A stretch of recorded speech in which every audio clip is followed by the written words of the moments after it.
तो हमारे पास यानी कि जो हमारा कॉटलिन है, जैसे जो हमने किया उसका एक बेसिक स्ट्रक्चर है हर चीज़ का। सिंटैक्स क्या होता है? सिंटैक्स बेसिकली किसी भी चीज़ को लिखने के लिए एक बनाया गया सेटअप होता है या रूल होता है जो कि हम फॉलो करते हैं। जैसे कि इंग्लिश को लिखने के लिए हमारे पास एक सेटअप रूल है, इसी तरीके से हर चीज़ को लिखने के लिए एक सेटअप रूल है। अब उसकी लिखने की वजह यह है कि अगर हम ये रूल अगर नहीं सेटअप करेंगे तो फिर हर बंदा वर्ड को डिफरेंट मीनिंग देने लग जाएगा। जैसे कि अब हमने एक तय कर लिया, एक स्टैंडर्ड बना लिया कि आई गो टू स्कूल, ठीक है। कि भैया गो का वर्ड जो होगा वो बेसिकली क्या, अब ये हमने इन वर्ड्स की कैटेगरी बनाई और ये वर्ड इसके बाद ही आएगा। ये नहीं है कि गो पहले घूम रहा है और आई बाद में आ रहा है, और टू पहले आ रहा है तो स्कूल बाद में जा रहा है। उसकी रीजन क्या है कि हम बोलने में तो मैं बोल सकता हूँ मिसलीनियसली आगे पीछे, क्योंकि दूसरा बंदा मेरे सामने मौजूद है, तो कम्युनिकेशन में हम उसी टाइम इसको निपटा सकते हैं कि इसका मीनिंग क्या है। लेकिन राइटिंग में वो बंदा मेरे सामने नहीं है, तो then we make some kind of a structure of a rules which are to be used to follow something, कि हम ये सेंटेंस क्रिएट करें उसकी बेस के ऊपर। तो ये जो हमने सेंटेंस का एक रूल बनाया, तो ये हम इसको कलेक्टिवली क्या नाम दे देंगे? सिंटैक्स का नाम दे देंगे, ठीक है। जो कलेक्टिवली यानी कि जो सीरीज ऑफ वर्ड है किस तरीके से अरेंज होंगे उसको हम क्या बोला करेंगे? सिंटैक्स बोलेंगे। क्या बोलेंगे? सिंटैक्स। प्रोग्रामिंग में हम उसको उसको हमने वर्ड किससे, वर्ड से मार्क कर दिया, सिंटैक्स से मार्क कर दिया। तो ये हमारा बेसिक सा लीनियर सा प्रोसेस है जो हमने सीखना है। तो this is a collection of a basic syntax with example. तो ये जो हमारे पास है, जो एग्जाम भी हम कर रहे हैं, इसमें हम सारे कलेक्शन को देखने की कोशिश करेंगे सिंटैक्स की। Eight the end of the every section you will find the link for the detail description in the related topic. मतलब हम देख सकते हैं कि आगे हमें रिलेटेड टॉपिक देखना तो हम और आगे डिटेल में जाके देख सकते हैं। You can also learn all the Kotlin essential with the free Kotlin core track by the jet. Mean के जो उनके अकेडमी ने जो जिन्होंने मतलब लैंग्वेज को क्राफ्ट किया, आप उनको फॉलो कर सकते हो, जो कि आपको बेहतरीन तरीके से गाइड कर सकते हैं। तो बेटर, उनसे बेहतर कोई गाइड नहीं कर सकता विच दे हैव क्रिएटेड। बाकी जो लोग जितनी भी अच्छी बुक लिख लें, जो भी कुछ कर लें, उनसे बेहतर एक्सप्लेन नहीं कर सकते। उसकी रीज़न यही है कि उन्होंने बुक की चीज़ों को जिस प्रोसेस से अडेप्ट करके क्रिएट किया, वो प्रोसेस आप जान सकते हो। तो अब सबसे पहले हमारे पास है package definition and import. The package हमारे पास क्या होता है कि हमारे किसी भी, जब हम कोई भी प्रोग्राम बनाते हैं तो हमें पता है कि हमारा जो प्रोग्राम होगा वो रैप होगा किसी एक स्ट्रक्चर के अंदर, तो हम उसको बोलेंगे व्हाट वी कॉल्ड एज है ना पैकेज। उसको हम क्या नाम दे देंगे? पैकेज। मीन के क्यों पैकेज बोलेंगे कि जैसे हमारे पास बहुत सारी डिफरेंट तरह की फाइल्स होंगी, मतलब ये हमारे पास एक क्लास है, फिर हमारे पास एक दूसरी क्लास है, ये एक हमारे पास तीसरी क्लास है। अब इन तीनों क्लासेस को मैंने किसी को डिलीवर करना है, तो जाहिर बात है ये थोड़ा है कि मैं एक क्लास डिलीवर कर दूंगा, फिर दूसरी क्लास डिलीवर कर दूंगा, तीसरी कर दूंगा। मैं क्या करूंगा, इन तीनों को रैप करूंगा किसी एक पैकेज में। और अगर हम खुद का कोई पैकेज नहीं क्रिएट कर रहे तो उसके पास ऑलरेडी वो डिफॉल्ट पैकेज का मौजूद है, मतलब जिस फोल्डर में वो हैं बेसिकली, जिस स्ट्रक्चर में भी हैं, वो उसी के अंदर समझे जाएंगे कि लॉजिकली इनको जोड़कर उसी तरीके से पैकेज कर दिया जाए। अगर आप एक्सप्लिसिटली खुद का पैकेज दे दोगे तो वो क्या करेगा, उस पैकेज के अंडर उसको रैप कर देगा। तो पैकेज का इंपॉर्टेंस हमारे पास ये रहने वाला है, क्योंकि जाहिर बात है जब आप कोड लिखोगे, जब आप हम अपना सॉफ्टवेयर लिखेंगे, अपनी एप्लीकेशन लिखेंगे, तो ये थोड़ा है कि हम एक एक क्लास जावा वर्चुअल मशीन को, तो हमें जावा वर्चुअल मशीन को एक ही बकेट बना के देनी होगी जिसमें वो सारी क्लासेस हों, ठीक है, जिसमें हमारा सारा पीस ऑफ कोड इकट्ठा हुआ हो। तो क्योंकि वही तब ही मिलाकर वो सॉफ्टवेयर कहलाएगा, मतलब वो जो पीस ऑफ कोड है, कलेक्शन है, उसको ओवरऑल यानी कि ये जो पूरे का पूरा हमारे पास सम होगा, this is as we called as है ना, as a package as called as a software. हम इसको कहेंगे कि ये हमारा एक सॉफ्टवेयर है, ठीक है। ऐसा थोड़ा होगा कि भाई एक क्लास अभी आ रही है तो दूसरी जा रही है, ऐसा नहीं है। मीन के वी मेक समथिंग स्टैंडर्डाइज कि सारी चीजें कलेक्टिवली एक पॉइंट में एक ही बकेट के अंदर आ जाएं। तो which is bucket, this bucket is mark as an package. तो वो पैकेज हम कैसे क्रिएट कर सकते हैं? उसके लिए बहुत ही सिंपल सा सिंटैक्स है, हमें सिंपली कीवर्ड यूज करना है पैकेज, मतलब हमारे पास रिटर्न वर्ड है, और फिर उसके आगे हमें एक स्ट्रक्चर दे देना है जिसको वो कन्वर्ट कर देगा एक स्ट्रक्चर के अंदर। मतलब इस कीवर्ड के अंदर क्या लिखा हुआ है कि माई नाम का एक पहले फोल्डर बनाओ, फिर डॉट, फिर डेमो नाम का एक फोल्डर बनाओ, और सारी चीजें उसके अंडर ले आओ, ठीक है। तो इससे क्या होगा, ये पूरे का पूरा एक स्टैंडर्डाइज बकेट बन जाएगी जो कि हम बनाना चाहते हैं। तो ये दिस इज कॉल्ड एज है ना पैकेज। और व्हाट इज एन इंपोर्ट? जाहिर सी बात है जब हम अपना पीस ऑफ कोड लिख रहे हैं तो हम सारे का सारा पीस ऑफ कोड जो है वो खुद से क्रिएट नहीं कर रहे हैं। मतलब लेट सपोज कि मैंने यहाँ पर अपनी एक बकेट, अपनी एक फाइल बनाई क्लास की, तो यहाँ पर मैंने प्रिंट एलन के फंक्शन को कॉल किया। अब प्रिंट एलन का फंक्शन जो है वो मैंने खुद नहीं बनाया, इसकी डेफिनेशन मैंने कहीं और से लेनी है। तो मतलब मैंने वो लेनी है डेफिनेशन जो कि मेरे पास ऑलरेडी एक बहुत बड़ा पैकेज बनकर आया हुआ है, जिसमें बहुत सारे क्लासेस, बहुत सारे फंक्शंस हमें बैटोरली मिल रहे हैं। तो मैं वहां से मतलब अपने कंपाइलर को डायरेक्शन दे रहा हूँ कि भैया ये वाला जो प्रिंट एलन है, ये मैंने यहाँ से एक फाइल पी है, पिक करो और उस फाइल के अंदर एक्चुअल में ये डिफाइन है। तो वो फाइल को यहाँ से यहाँ तक लाने का जो मैकेनिज्म है, दिस इज कॉल्ड एज है ना import. This is called as है ना इम्पोर्ट, कि ये हमारे पास क्या कहलाएगा, हमारा इम्पोर्ट मैकेनिज्म कहलाएगा। कि मीन के यहाँ से मैंने इस फाइल को पिक किया और यहाँ पर मैंने इस फाइल को अपनी फाइल के अंदर इंट्रोड्यूस कर दिया, अपनी फाइल के अंदर शामिल कर दिया। तो उसके लिए बहुत ही सिंपल सा सिंटैक्स है कि आप कंपाइलर को ये कैसे डायरेक्शन दे सकते हो। बहुत ही सिंपल है, हमने सिंपली यूज करना है अपना वर्ड इम्पोर्ट का, और इंपोर्ट के वर्ड के आगे हमने वो पैकेज लिखना है जहां से हमने उसको इंपोर्ट करना है, क्योंकि उसको कंपाइलर को पता है जब इसका लाइन में हम ये पढ़ेंगे तो वो इस पूरे के पूरे पैकेज को रीड करने की कैपेबिलिटी रखता है। वो खुद ढूंढ लेगा कि ये पैकेज कहाँ पे है, ठीक है। क्योंकि जो पैकेज है वो बेसिकली क्लासेस का सम है, ठीक है, क्लासेस का सम किया हुआ है। क्योंकि जो रिलेटेड क्लासेस थी, जैसे कि फर्ज करो सारी प्रिंट के रिलेटेड क्लासेस थी या इनपुट आउटपुट के ऑपरेशन के रिलेटेड क्लासेस, तो उनको कैटेगरी तौर पर एक ही पैकेज में रैप किया गया है। तो हम उसका वो पैकेज का यहाँ पर नाम लिखेंगे। यहाँ पर ये सब कॉटलिन डॉट टेक्स्ट लिखा हुआ है, वो हम इस पैकेज की बात कर रहे हैं, हमें फर्स्ट डॉट टेक्स्ट के रिलेटेड कुछ चाहिए। और उसके बाद यानी कि कॉटलिन हम डॉट टेक्स्ट हमारा पैकेज का नेम है, और आगे उसके इसने स्टैरिक लगा दिया। तो स्टैरिक का मतलब है इस पैकेज में जितनी भी क्लासेस थी वो सारी के सारी बेसिकली हमारी फाइल का पार्ट बन जाएंगी, ठीक है। तो this is N simple is a definition of a package and a import. ठीक है, पैकेज और इंपोर्ट किस तरीके से हमने क्रिएट किया कि भैया जब हम अपना कोड लिखना शुरू कर रहे हैं तो हमें बेसिकली क्या करना है, अपने कोड को एक बॉक्स में बंद करना है, which is a declaration as a package. और इंपोर्ट जो हम अपने कोड के अंदर बाहर से एक्सटर्नली कोई भी चीज यूज करें। एक्सटर्नल का मतलब क्या है कि जहां पर मैं अपनी फाइल बना रहा हूँ उसके साथ ही एक हमारे पास एक साथ में वाली मेमोरी में एक और फाइल पड़ी है जहां से हम निकाल निकाल के अपनी फाइल में शामिल करेंगे, जिससे हमें बेनिफिट होगा कि हमारा कोड हमारा कम लिखना पड़ रहा है हमें, तो उसकी हम यूटिलाइजेशन कर रहे हैं पुराने लिखे हुए कोड की, तो उससे हमारा कोड हमें आसानी से मिल रहा है। तो विच इज कॉल्ड एज है ना इम्पोर्ट मैकेनिज्म, ठीक है। कि भैया यहाँ से आप फाइल उठाओ तो यहाँ पर अपनी फाइल के अंदर ले आओ। तो इंपोर्ट और एक्सपोर्ट यही होता है कि अगर आप यहाँ से बाहर कुछ भेज दो तो वो एक्सपोर्ट है, और अगर यहाँ से अंदर ले आओ तो आप इस यानी कि इससे पिक कर कर यहाँ पर इसमें सप्लाई कर दो तो वो क्या है, इम्पोर्ट है, ठीक है। वो डाउट, बहुत ही सिंपल, कोई मुश्किल है इसमें, बिल्कुल सिंपल है हमारे पास, ठीक है। तो लेट्स मेक, अब हमारा हर प्रोग्राम के अंदर एंट्री पॉइंट कहाँ से रहने वाला है। तो मतलब जब मैंने अपना सॉफ्टवेयर बना लिया, अब सॉफ्टवेयर क्या होगा, सॉफ्टवेयर एप्लीकेशन किस तरीके से बनेगी, वो तो बंच ऑफ क्लासेस का मैकेनिज्म होगा, बहुत सारी फाइल्स होंगी। अब इतनी सारी फाइल्स में से जावा वर्चुअल मशीन जो कि हमारा मेन कैरेक्टर है जिसको हमने एक्चुअल में ये रीड करने के लिए भेजना है, तो उसके पास कैसे मैकेनिज्म होगा, वो कौन सी फाइल में एंट्री करेगा, ठीक है। तो कहाँ से वो हमारे सॉफ्टवेयर के अंदर ये क्योंकि जो हमारे पूरी बंच ऑफ क्लासेस है इसको हमने पैकेज किया हुआ है, और इस पैकेज में से वो कौन सी फाइल में एंट्री करेगा जहां से वो एग्जीक्यूशन स्टार्ट कर सकता है। तो यहाँ पर किसी एक फाइल के अंदर एक हमारे पास ऐसा हम स्ट्रक्चर बनाएंगे which is name as a main, ठीक है। तो वो बेसिकली क्योंकि जो जेवीएम है उसके अंदर ये कोड लिखा गया है कि वो फाइल ढूंढेगा, यानी कि जो भी हम उसको एक फाइल का नाम सप्लाई करेंगे और उस फाइल के अंदर वो पर्टिकुलरली एक मेमोरी को ढूंढेगा, मेमोरी स्ट्रक्चर को ढूंढेगा which is called as a main. तो उसको उसकी ही का सीक्वेंस पता है, वो और किसी सीक्वेंस को रीड नहीं कर सकता क्योंकि उसके पास पता ही उसको ये है। तो then will start with the main function, ठीक है, this is called as a main function, ठीक है। तो अब फंक्शन का स्ट्रक्चर बेसिकली हमने क्या बनाना होता है, मेन का किसी भी चीज को स्ट्रक्चर देने के लिए, मतलब कोई भी चीज जब हम सेंटेंस बनाते हैं तो हम उसको कहते हैं कि यार ये 3 या 4 वर्ड का जो लेटर है इसको हम क्या बोलेंगे, सेंटेंस बोलेंगे। तो वो वर्ड्स का जो कॉम्बिनेशन है वो क्या बन जाता है, सेंटेंस बन जाता है। इसी तरीके से यहाँ पर भी कुछ वर्ड्स को हमने इस तरीके से कंबाइन किया हुआ है, कुछ सिंबल्स को इस तरीके से कंबाइन किया गया जो कंप्लीटली मिलाकर एक स्ट्रक्चर को कंप्लीट करते हैं which is name as a function, जिसको हम क्या कहते हैं, फंक्शन का नाम देते हैं।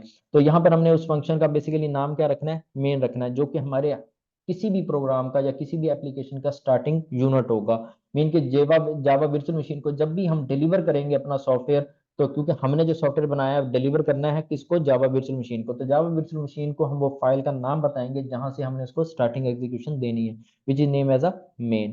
तो फंक्शन को लिखने का हमारे पास बेसिक सा बहुत ही सिंपल सा स्ट्रक्चर है विच इज राइट एज। अब किसी भी वर्ड को मीनिंग देने के लिए कि भैया ये एक फंक्शनल यूनिट है, तो हमने इसके साथ सिंपली एक वर्ड अटैच करना है, keyword which is name as a fun. और उसके बाद हमने इसके आगे पैरेंथेसिस का स्ट्रक्चर लगाना है जो कि हम आगे यूटिलाइज करेंगे अपने डिफरेंट पर्पस को कंप्लीट करने के लिए। क्योंकि जब हम इसको फंक्शन को मीन के अगर जावा वर्चुअल मशीन ये चाहती है कि मैं मेन को कोई डेटा सप्लाई करूं, तो देन इन ब्रैकेट्स के अंदर कुछ हम बेसिकली मेमोरीज क्रिएट करेंगे जिनमें वो डेटा भेजा जा सकता है ताकि वो मेन उसको यूटिलाइज कर सके, ठीक है। तो वो हम यहाँ पर पैरामीटर्स की फॉर्म में डिफाइन करेंगे, जो हम यूनिट्स, मेमोरी यूनिट्स जो कि हमारे डेटा को एक्सेप्ट करेंगे फॉर द मेन, मतलब ये फंक्शन अगर कोई एक्सेप्ट करेगा मतलब जावा वर्चुअल मशीन से डेटा भेजने के लिए। तो देन हमने कर्ली ब्रैकेट लगाई, दो हमारे पास कंप्लीटली एक स्ट्रक्चर बन गया। उसके बाद नेक्स्ट हमने बेसिकली यूज किया अपना statement which is name as a println. Println is a pre return function जो कि हमारी कंसोल विंडो को बनाने के काम आता है। मतलब अगर हमें अब ये मैंने फंक्शन का स्ट्रक्चर तो खड़ा कर लिया, लेकिन इसमें मैंने अब क्या स्टेटमेंट लिखूं? अब मैंने इसमें स्टेटमेंट क्या लिखी है? स्टेटमेंट ही मैंने ये लिखी है कि दूसरा फंक्शन कॉल करो। ठीक है, मतलब जो मेरी स्टेटमेंट है वो एक्चुअल में किसी और फंक्शन का कॉलिंग मोड है। ठीक है, मतलब मैंने कॉलिंग मोड ऑन किया कि मेन को मैंने कहा यहाँ से। अब जावा वर्चुअल मशीन जैसे ही इसको प्रिंट एफ का स्ट्रक्चर को देखेगी तो उसको ये स्ट्रक्चर नजर आ जाएगा कि ये एक फंक्शन है। तो और उसको पता है कि ये फंक्शन हमने इंपोर्ट करके रखा हुआ है, तो वो ऊपर ही उसको वो रीडेबल में मिल जाएगा, क्योंकि हमने इंपोर्ट किया होगा, क्योंकि वो पैकेज जो होता है वो ऑटोमेटिकली इंपोर्ट हो जाता है, इसलिए हमें वो वहां पर लाइन दिखने को नहीं मिलती। तो वो जहां वहां जाएगा और वो प्रिंट एलन के ब्लॉक को रन करेगा, और रन करने के बाद उसकी उसके अंदर ये वाला जो आर्गुमेंट लेके जाएगा, वो डेटा जो है वो वहां पर उसके डेटा के ऊपर प्रोसेसिंग करेगा। प्रोसेसिंग करने के बाद वो डेटा की बेस के ऊपर एक कंसोल विंडो बना देगा, जिसमें ये हमें हेलो वर्ड का देखने को, वर्ड स्ट्रिंग देखने को मिलेगी। तो सिंपल इज दैट, ये हमारे पास रहेगा हमारा शॉर्ट सी डिस्क्रिप्शन, जो कि हम यूज कर सकते हैं हमारे एंट्री पॉइंट के लिए। आपको डाउट है इसमें? ठीक है।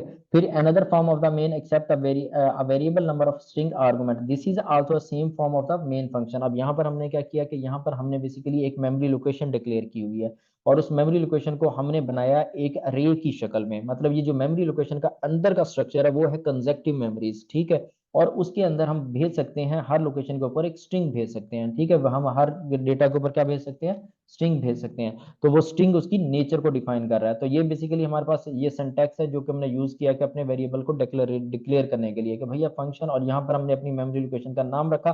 Then we establish a relationship with a colon, और दूसरी साइड पर हमने उसकी टाइप डिसाइड किया। टाइप का मतलब क्या होता है कंप्यूटर के अंदर, कि हमने साइज कितना डिफाइन करना है। ठीक है, टाइप का बेसिक मकसद क्या है? साइज ही डिफाइन करना है, कि हम एक उसका साइज और दूसरा उसका स्ट्रक्चर किस तरह का रहने वाला है। तो हमने अरे उसको एज अ डिक्लेयर किया, और एंगल ब्रैकेट में हमने बताया कि इसमें क्या स्टोर होने वाला है? हमारे पास स्ट्रिंग स्टोर होने वाली है। और अगर हम इसको यानी कि जावा वर्चुअल मशीन को जब हम अपने सॉफ्टवेयर को रन करेंगे, मतलब हमने अपने सॉफ्टवेयर को कमांड देनी है, यानी कि जैसा कि हमारे पास अगर ये हमारा एप्लीकेशन है और ये इसको हमने रन करना है, और ये भाई साहब इसको हमने जावा वर्चुअल मशीन में डिलीवर करना है, तो अब हम क्या करेंगे? जावा वर्चुअल मशीन को अपना कुछ ना कुछ आर्गुमेंट्स डिलीवर करेंगे, वो बेसिकली हमारे प्रोग्राम के अंदर क्या करेगा? भेज देगा।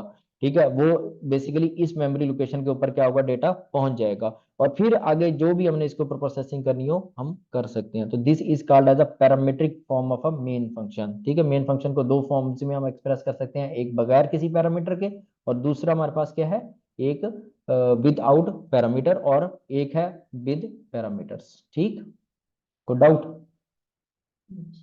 Print to the standard output, अगर हमने प्रिंट लेके आने तो हमारे पास, अगर प्रिंट एलन में क्या डिफरेंस है? प्रिंट एलन बेसिकली नई लाइन क्रिएट कर देता है। जब भी कंसोल विंडो में ये स्ट्रिंग को प्रिंट करेगा तो इसका काम क्या होगा भाई साहब? उस स्ट्रिंग को चेंज कर देना। ठीक है, उस स्ट्रिंग को जैसी प्रिंट हो जाए तो खुद को कर्सर को अगली लाइन पर शिफ्ट कर देना, अगली लाइन के भी बिगिनिंग में शिफ्ट कर देना। ठीक है, और यहाँ पर ऐसा उसने लिखा हुआ है कि आर्ग्स, मतलब जो हमारी अरे में जो भी कंटेंट है, आर्ग्स, ठीक है, डॉट कंटेंट टू स्ट्रिंग, मतलब अब ये जो, क्योंकि ये जो अरे है ये एक ऑब्जेक्ट है हमारे पास है, एक मेमोरी लोकेशन है जिस पर हम एक मेथड कॉल करेंगे ये वाला, तो जिससे सारे का सारा हमारा जो कंटेंट होगा वो किस में चेंज हो जाएगा? स्ट्रिंग्स के अंदर चेंज हो जाएगा। तो अब भाई अगर किसी बंदे को ये स्ट्रक्चर पता है सही तरीके से, तो वो उसको ये लाइन समझने में कोई ज्यादा प्रॉब्लम नहीं लग रही। ठीक है, कि इसमें क्या प्रॉब्लम है, कि भाई ये बहुत ही मुश्किल काम है। ठीक है, उसको ये पता है कि कैसे हो रहा है। Print to the standard output, अब हमने अगर आउटपुट करना है तो हम सिंपली प्रिंट का भी यूज कर सकते हैं, जो कि क्या करेगा? वो लाइन लाइन ब्रेक नहीं करेगा, वो सिंपली प्रिंट करेगा। और प्रिंट करने के बाद जैसे अगर हमने अब दो प्रिंट के फंक्शंस की कॉल ली है, तो हेलो बेसिकली हमारे पास लाइन में आएगा, वो उसी लाइन पर रहेगा जहां पर हेलो एक्चुअल में खत्म हुआ होगा, और वर्ड उसी लाइन पर प्रिंट हो जाएगा। ये हमारे पास हेलो की कहानी है। तो argument with add the line break, ठीक है, जो कि लाइन ब्रेक को ऐड कर रहा है, और next thing to the print appear the next line. ठीक है, अब वो दूसरी नेक्स्ट लाइन पर जाएगा अगर हम प्रिंट लाइन का यूज कर रहे हैं। जैसे कि हमने यूज किया हेलो वर्ड, अब वो नई लाइन ब्रेक करके नई लाइन क्रिएट करके, और आगे वाला जो 42 का जो डेटा है वो बेसिकली नई लाइन में प्रिंट करेगा। तो what is a function? Function basically क्या है कि हमारा बेसिक यूनिट है, स्केलेटन है, जो कि हमारे कोड के अंदर हमने क्रिएट करना है, जिसकी बेस के ऊपर हम डिसाइड कर, हमारे पास यानी कि वो एंटिटी है जिसको जावा वर्चुअल मशीन रिकॉग्नाइज करती है। मतलब कॉम्बिनेशन ऑफ वर्ड्स और something of mixing of structure, यानी कि वर्ड्स का इस तरह का स्ट्रक्चर जिसको वो रिकॉग्नाइज करती है एज अ फंक्शन। ठीक है, तो उसको लिखने का हमारे पास सिंपल सा रूल है कि हमने किसी भी वर्ड को डिफाइन करना है एज अ फंक्शन, तो हम उस वर्ड को अपनी तरफ से डिफाइन कर सकते हैं। ठीक है, लेकिन यहाँ पर हमें छोटे से रूल को ध्यान में रखना है कि हमारे पास वाइट स्पेस नहीं हम दे सकते। ठीक है, नंबर्स के साथ स्टार्ट नहीं कर सकते नेम को, इस तरह का रूल हमने ध्यान में रखना है। ठीक है, उसको अब हमने इसको मीनिंग देना है इस सम को कि एज अ फन, तो हमने इसके साथ प्रोसीड किया है, यानी कि फन जो फंक्शन का जो शॉर्ट नोटेशन है, फिर हमने सम उसका नाम दे दिया। फिर देन पैरेंथेसिस में हमने बेसिकली क्या किया, उसके अंदर कुछ पैरामीटर्स बनाए। पैरामीटर्स क्या है कि ये दो मेमोरी लोकेशन हैं जो कि फंक्शन में डेटा को एक्सेप्ट करने के लिए है। मतलब ये जब फंक्शन, क्योंकि ये जो पार्ट है फंक्शन का, ये जो पार्ट है फंक्शन का, ये कम्युनिकेट करता है किसी दूसरे फंक्शन के साथ। ठीक है, मतलब जब हम कोई और फंक्शन यूज करते हैं, लेट सपोज कि हमने यहाँ पर एक फंक्शन बनाया जिसका नाम हमने रखा, हमने भी मेन फंक्शन है लेट सपोज, ठीक है, this is a main function. और इस मेन फंक्शन में मैंने इसको कॉल में लेकर आना है, तो मैंने इस मेन फंक्शन इसको कहाँ से रिकग्नाइज करता है, वो उसके नेम से ही रिकग्नाइज करता है। ठीक है, तो उसके नेम के पार्ट में यहाँ पर उसने मेमोरी लोकेशंस बताई हैं, मतलब वो मेन को बताना चाहता है कि भैया मुझे ये दो मेरे पास मेमोरी लोकेशंस है, इनमें आपने डेटा भेजने की जिम्मेदारी है आप पर। ठीक है, तो ये मेरे पैरामीटर्स हैं, अगर आप मुझे कॉल करना चाहते हैं, रन करना चाहते हैं, तो you need to supply this data. ठीक है, तो वो डेटा मुझे क्या करना होगा, आपने भेजना होगा हर सूरत। ठीक है, तो वो डेटा भेजोगे तो मैं कॉल होऊंगा, अदरवाइज मैं कॉल नहीं हो सकता। ठीक है, तो ये अब ये जो बीच में हमने बनाया, these are called as a mark as a parameters of the function. अब ये के जो पैरामीटर्स क्या है कि जो हमारा सारा लॉजिक है वो टिका हुआ है इन्हीं मेमोरी लोकेशन पे डेटा आने पे। ठीक है, जो इसमें डेटा आएगा दूसरी जगह से, किसी दूसरे फंक्शन के कॉल से, जो कॉल करने में, मान के जब इस फंक्शन को हम किसी दूसरे फंक्शन में रेकग्नाइज करेंगे, कॉल करेंगे, तो वो डेटा जो आएगा उसी की बेस पर हम करेंगे। अब हमने इसमें दो चीजें बनाई हैं कि भैया जो मेमोरीज बना दी हैं, जो कि मेमोरीज हमें डिक्लेयर करने का तरीका में बताया गया कि भैया मेमोरीज का नाम रखना है आपने, देन कॉलन, फिर उसकी टाइप डिसाइड करके बतानी है। अब ये टाइप बताना जरूरी है, इसके साथ टाइप से ही पता लगेगा कि इसमें कितना साइज का डेटा स्टोर हो सकता है। ठीक है, इंट का मतलब है कि एक पर्टिकुलर साइज है जो कि इसमें स्टोर हो सकता है, और लॉन्ग का भी मतलब है कि इसमें हमारे पास एक पर्टिकुलर टाइप का डेटा स्टोर हो सकता है। बाइट का भी मतलब है पर्टिकुलर टाइप का डेटा, मीन कि ये मेमोरी कितनी विड्थ होगी इसकी जिसमें डेटा हम रख सकते हैं। और फिर फाइनली यानी कि ये जो फंक्शन के साथ नेम के एंड पर हमने कॉलम लगाया, this is mark as a function return का नेचर, मतलब जब फंक्शन ने जो काउंटिंग की है, जो प्रोसेसिंग की है, वो कौन सी फॉर्म में डेटा वापस भेजने वाला है, मतलब वो किस टाइप और काइंड में डेटा को वापस भेजेगा। आया कि वेदर इट इज मतलब वो नंबर होगा, अगर वो नंबर होगा तो कौन सी टाइप का नंबर होगा, अगर वो करेक्टर का सीक्वेंस होगा तो मतलब मीन के इज अ स्ट्रिंग, तो वो कौन सी डेटा टाइप होगी, स्ट्रिंग होगी। मीन के अगर हम सीरीज ऑफ करेक्टर वापस भेज रहे हैं, तो यहाँ पर अब नंबर्स में हमें क्लासिफिकेशन किया कि हम बेसिकली एक इंटीजर टाइप का नंबर भेजने वाले हैं। तो इंटीजर हमें पता है कि 4 6 7 इस तरह के जो टाइप नंबर्स हैं, कैटेगरी, वो कौन सी कैटेगरी में जाते हैं, इंटीजर की कैटेगरी में जाते हैं। वो और बात है कि जब इनका साइज बड़ा हो जाता है तो आगे हम इनकी डिफरेंट प्रोग्राम के अंदर एक्सप्रेस करने के लिए डिफरेंट लोकेशंस बना लेते हैं, जैसे लॉन्ग बना लेते हैं, अगर पॉइंट्स वाले आ जाएंगे तो डबल बना लेते हैं। तो this is mark as a return type of our function, कि मीन के भैया ये, अब यहाँ पर हमने एक स्टेटमेंट लिख दिया which is mark as a return. उसका काम क्या है, जो मेमोरी लोकेशन में जो भी डेटा रिसीव हुआ है उसको हमने ऐड करना है और देन भी रिटर्न करना है। रिटर्न किसको करना है, जहां पे भी कॉल, जिस बंदे ने भी इसको कॉल में लिया हुआ है, मतलब मेन फंक्शन से अगर कॉल आई हुई है तो मेन फंक्शन दो वैल्यूज सप्लाई करेगा इसके पैरामीटर के अंदर, जो कि एज अ आर्गुमेंट इसको मिलेंगी। ठीक है, और फिर ये उस पर प्रोसेसिंग करेगा, प्रोसेसिंग करने के बाद ये ब्लॉक ऑफ कोड पाबंद है डेटा वापस भेजने का। ठीक है, तो मेन फंक्शन को इसने बताया था कि मैं आपको इंटीजर वापस भेजूंगा। ठीक है, तो जो बंदा मेन में जो स्टेटमेंट लिख रहा होगा तो उसको पता लग जाएगा कि इस फंक्शन से, यानी कि जो ब्लॉक ऑफ कोड है, इसे क्या आंसर वापस आने वाला है। तो this is called as a return type, this is a basic structure of our function. मतलब जो भी कॉटल में हम फंक्शन बनाएंगे वो बेसिकली इसी स्ट्रक्चर के अंदर आएंगे। फन का कीवर्ड होगा, then we will assign the name, और then we assign the parenthesis, और पैरेंथेसिस में हम डिक्लेयर करेंगे अपनी मेमोरी बकेट्स, वेरिएबल्स, छोटे छोटी मेमोरीज जो कि इस फंक्शन के साथ अटैच होंगी। ठीक है, और इन मेमोरी लोकेशंस को हम क्या कहेंगे, पैरामीटर्स कहेंगे, कि इनके पर्पस के हिसाब से हैं, तो ये एक्चुअल में वेरिएबल्स ही, ठीक है, जिनके कंटेंट चेंज हो सकते हैं। और फिर फाइनली हम उसके साथ अटैच करेंगे कि भैया क्या चीज वापस जाने वाली है, रिटर्न हम क्या भेजने वाले हैं, उसकी काइंड के बेस के ऊपर यहाँ पर वो अपना कीवर्ड में डिस्क्राइब करेंगे कि जो भी चीज हम वापस भेजने वाले हैं, तो यहाँ हम अपने कोड में इंट वापस भेजने वाले हैं। Simple, good out, good. तो then we will make something much more. अब a function body can be an one expression. अब जैसे कि हमारे फंक्शन में एक ही एक्सप्रेशन था, तो इसी सिंटैक्स को, यानी कि उसको सिंटैक्स के लिए चेंज किया जा सकता है। तो सिंटैक्स क्या लिखा गया कि भैया अगर एक ही एक्सप्रेशन है तो हम सिंपली तौर पर इसको इस फॉर्म में भी एक्सप्रेस कर सकते हैं। तो मीन के इसका मतलब यहाँ पर मैंने इक्वल्स का सिंबल जो रिड्यूस किया, उससे क्या मिला कि भैया मुझे ये टाइप लिखने की जरूरत नहीं है। तो वो कॉटलिन में हमारे पास स्मार्टली एनफ होगा कि जो एक्सप्रेशन है उसका आंसर इंटीजर होगा, तो वो इक्वल साइड पर खुद ये वाला स्ट्रक्चर क्रिएट कर सकता है। तो इससे क्या होगा, हमारा जो कोड है वो कंसाइज हो गया है। क्या हो गया? कंसाइज हो गया। शुरू शुरू में हमें थोड़ा मुश्किल लगता है कि यहाँ पर जब, क्योंकि जो चीजें यहाँ पर नहीं है वो रिकॉग्नाइज नहीं कर सकते, लेकिन हमें पता है कि इसका जो फाउंडेशनल स्ट्रक्चर है वो ये है, तो हम उसी को रिप्लेस कर रहे हैं बाय सम वर्ड्स के साथ, हमने इक्वल के सिंबल के साथ, अगर हमारे पास सिंगल एक्सप्रेशन है हमें मौजूद। ठीक है, कोई डाउट? नहीं। ठीक है, function that returns no meaningful value. अब ये बहुत ही इंटरेस्टिंग डेटा टाइप है। मतलब अगर कोई फंक्शन है जो कि कुछ भी रिटर्न नहीं कर रहा, तो हम बाकी प्रोग्रामिंग लैंग्वेजेस में देखते हैं कि हम वहां पर वाइड लिख देते हैं, ठीक है, तो कुछ रिटर्न नहीं आ रहा। तो कॉटलन में हमने उसको किस वर्ड से रिप्लेस कर दिया?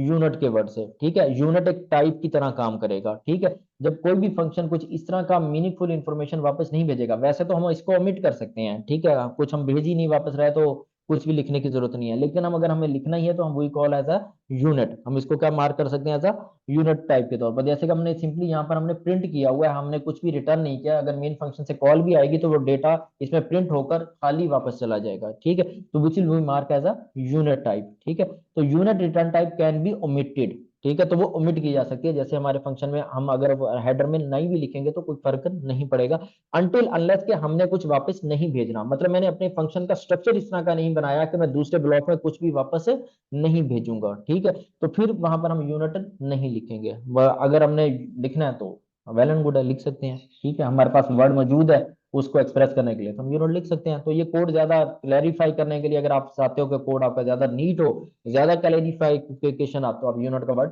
साथ लिख दो।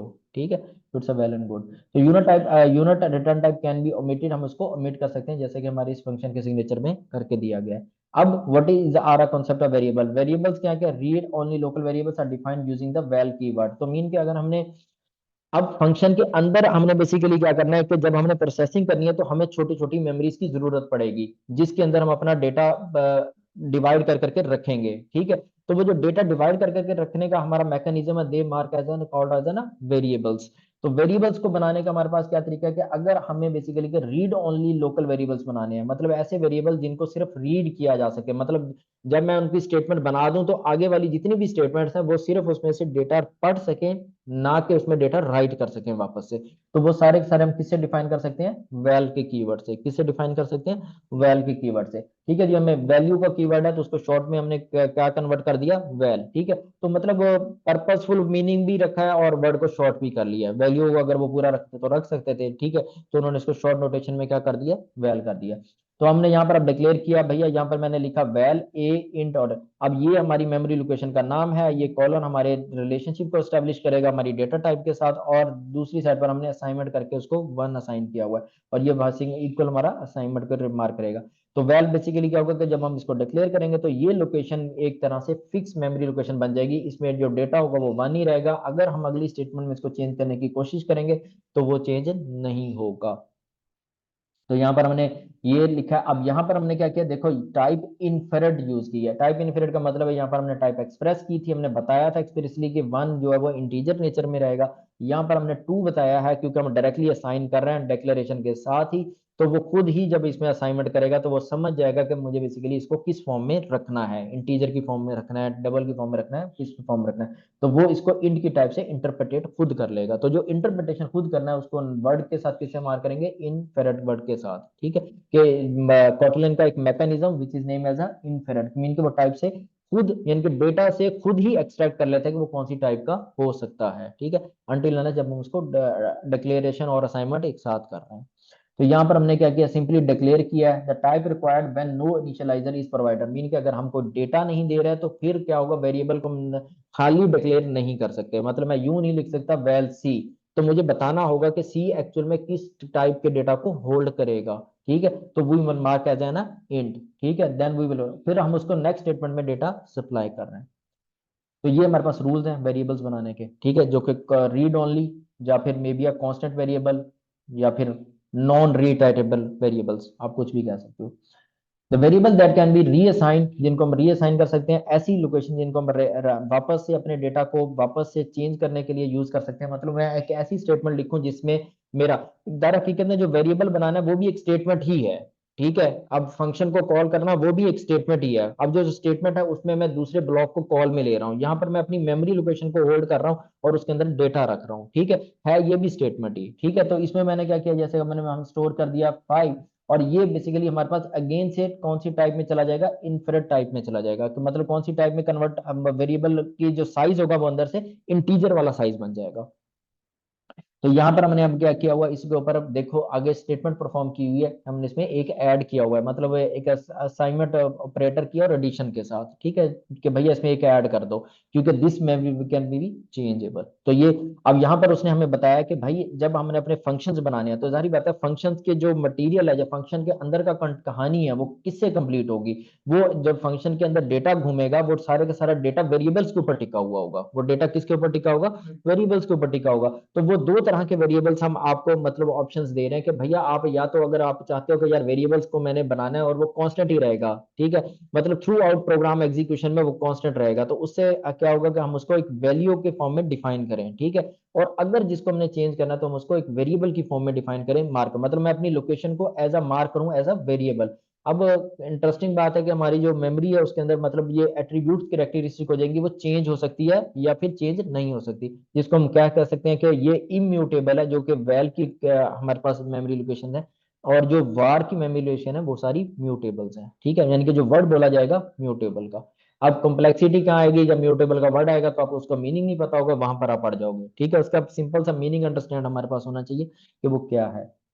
कोई डाउट है, ठीक है। You can declare the variables at the top level, हम फंक्शन से बाहर भी जाके वेरिएबल्स को डिक्लेयर कर सकते हैं, मतलब दे फंक्शन से बाहर भी डिक्लेरेशन आ सकती है, ठीक है। तो ये भैया क्या डिक्लेयर कर सकते हो वेरिएबल को टॉप लेवल पर। तो देखो जैसा कि हमने यहाँ पर पाई नाम का एक वेरिएबल बनाया, उसको हमने वैल के कीवर्ड से डिफाइन किया, वैल्यू के कीवर्ड से डिफाइन करने की रीजन क्या है, क्योंकि पाई की वैल्यू अगर मैं प्रोग्राम में किसी भी एक्सप्रेशन में यूज करूंगा तो पाई की वैल्यू तो मैं चेंज कभी भी नहीं करूंगा, पाई की वैल्यू तो 3.14 ही रहने वाली है, ठीक है, वो तो कभी भी चेंज नहीं होगी, ठीक है। तो यहाँ पर दूसरे वेरिएबल जो हमने x बनाया उसकी वैल्यू हम चेंज कर सकते हैं, तो हमने चेंज करना चाहे तो हम कर सकते हैं। तो यहाँ पर हमने एक फंक्शन बना दिया इंक्रीमेंट x, तो मीन के अब ये जब फंक्शन से बाहर है तो फिर कोई भी फंक्शन इसको एक्सेस में ले सकता है, ठीक है। तो ये यहाँ पर उसने बताया you can declare a variable at the top level, ये टॉप लेवल के वेरिएबल्स हैं। टॉप लेवल के वेरिएबल्स क्या है कि इनका किसी भी फंक्शन से कोई रिलेशनशिप नहीं है, ये पूरी की पूरी फाइल के अंदर विजिबल है, कोई भी फंक्शन होगा वो ब्लॉक उसको एक्सेस में ला सकता है। तो this is as called as ना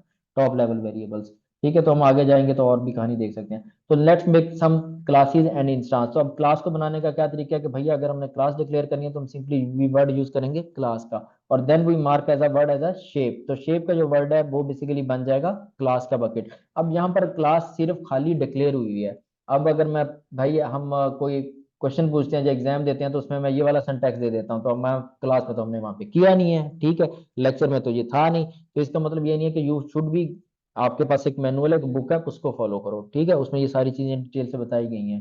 तो यहाँ पर हमने क्या किया, ये क्लास को हमने यूज किया, तो जब हमारी क्लास में कोई बॉडी नहीं है, कुछ नहीं है, तो हम सिंपली किसी भी चीज को क्लास के तौर पर खाली डिक्लेयर कर दिया हमने, ठीक है।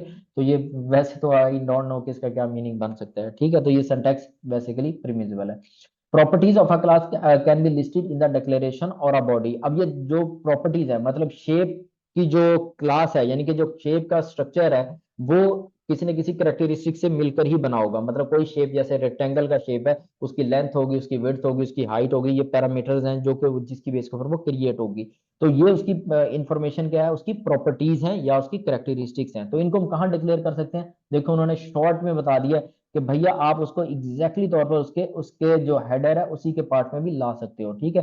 Properties of the class can be listed in the declaration, मतलब ये जो क्लास डिक्लेयर हो रही है इसी के अंदर आप उसको मेंशन करो या फिर आप उसके बॉडी के पार्ट में डिक्लेयर करो, ठीक है, ये आपकी चॉइस है। तो जब हम यहाँ पर डिक्लेयर करेंगे तो ये बेसिकली प्रॉपर्टीज आएंगी इस फॉर्म में डिफाइन, मतलब इनके साथ वार और वैल का वर्ड आप लगाओगे तो तब ये बेसिकली बनेगी एज अ प्रॉपर्टी, ठीक है। अदरवाइज ये पैरामीटर प्रॉपर्टी खाली पैरामीटर्स बन जाएंगे अगर मैं खाली ये वैल यहाँ से हटा देता हूँ, ठीक है। तो या फिर हम इसको बॉडी में, अब यहाँ पर उसने क्या किया भाई ने, ये एक एक्सप्रेशन का रिजल्ट निकाला और उसको स्टोर किया है तो वेरिएबल में एक वैल्यू वर्ग पैरामीटर में कि भैया ये आंसर हमें चाहिए। तो ये भी एक प्रॉपर्टी है, ठीक है।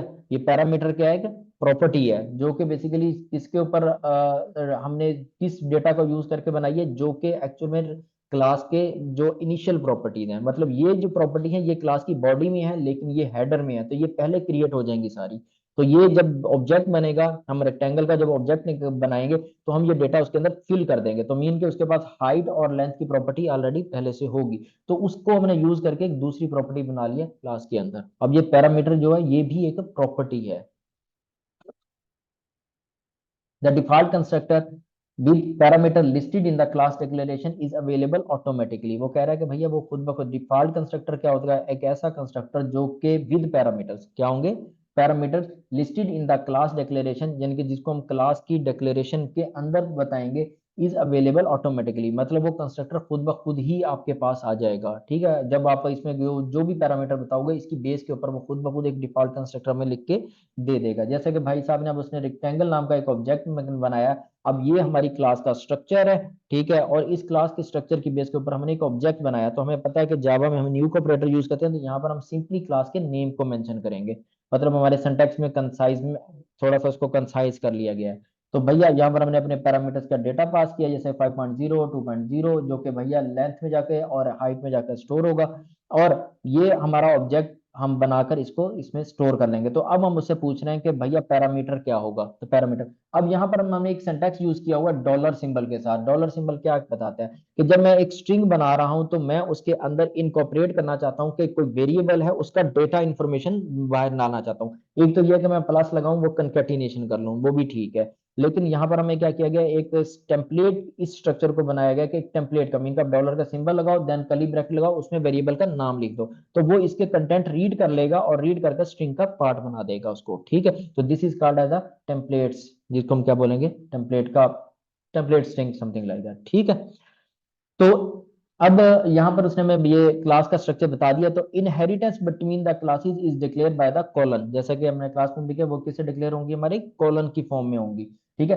ये सी प्लस प्लस वाला सिंटैक्स है, थोड़ा सा मिलता जुलता। ठीक है, तो classes are final by default to make the, ठीक है, अब ये क्वेश्चन तो मैं आपको पेपर में ये वाला देने वाला था। ठीक है, जो कि मैं आपको बताया सिंपली कि क्लासेस बाय डिफॉल्ट क्या होंगी, फाइनल होती हैं। ठीक है, तो फाइनल होने की वजह से क्या है कि वो क्लास कोई भी दूसरी क्लास में अपनी एट्रीब्यूट ट्रांसफर नहीं कर सकती। मतलब कंपाइलर को अगर हम कहेंगे कि दूसरी क्लास से आप एट्रीब्यूट्स को एक्वायर करो या मेथड्स को एक्वायर करो, तो वो एक्वायर नहीं कर सकता, क्योंकि जब मैं कोटलिन में क्लास बनाऊंगा, मीन की जो हमारी क्लास होगी, अगर लेट सपोज कि हमारे पास ये क्लास है ए, और मैंने यहाँ पर एक क्लास बी बनाई, ठीक है, और मैंने क्लास ए के और ए के दरम्यान में रिलेशनशिप भी बनाया, लेकिन जब कंपाइलर इसको कंपाइल करने लगेगा तो वो इससे मेथड को नहीं लेकर आ पाएगा, which is decide as a final, कि ये भैया फुल एंड फ्लैश था कि भैया ये क्लास मॉडिफाई नहीं हो सकती।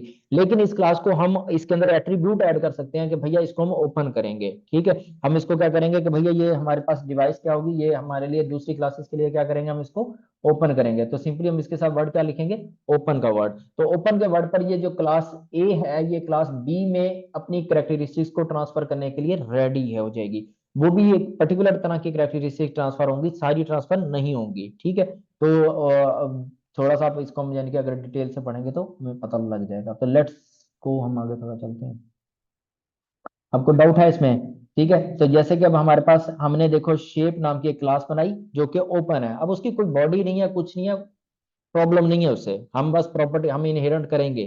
तो हमने क्या किया, एक रेक्टेंगल नाम की क्लास बनाई जो कि एक्चुअल में शेप ही है। ठीक है, तो फिर हमने उसमें लिखा कि भैया उसका कंस्ट्रक्टर प्राइमरी दिया, ठीक है, और साथ में हमने कॉलन लगाकर शेप का कंस्ट्रक्टर दे दिया। अब देखो शेप के साथ हमने पैरेंथेसिस लगाई हुई है, this parenthesis apply as a default constructor, क्योंकि जब हमारा रेक्टेंगल का ऑब्जेक्ट बनेगा तो कंस्ट्रक्टर तो इसका चलना है।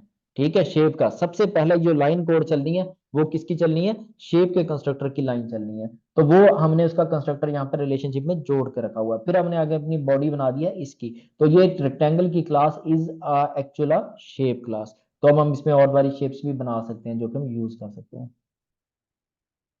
कोई डाउट? ठीक है, गुड। तो अब हम आगे थोड़ा सा अगर आप देखना चाहे तो इस मैनुअल में आप ऑब्जेक्ट्स और इंस्टांसेस का और ज्यादा स्टडी कर सकते हो।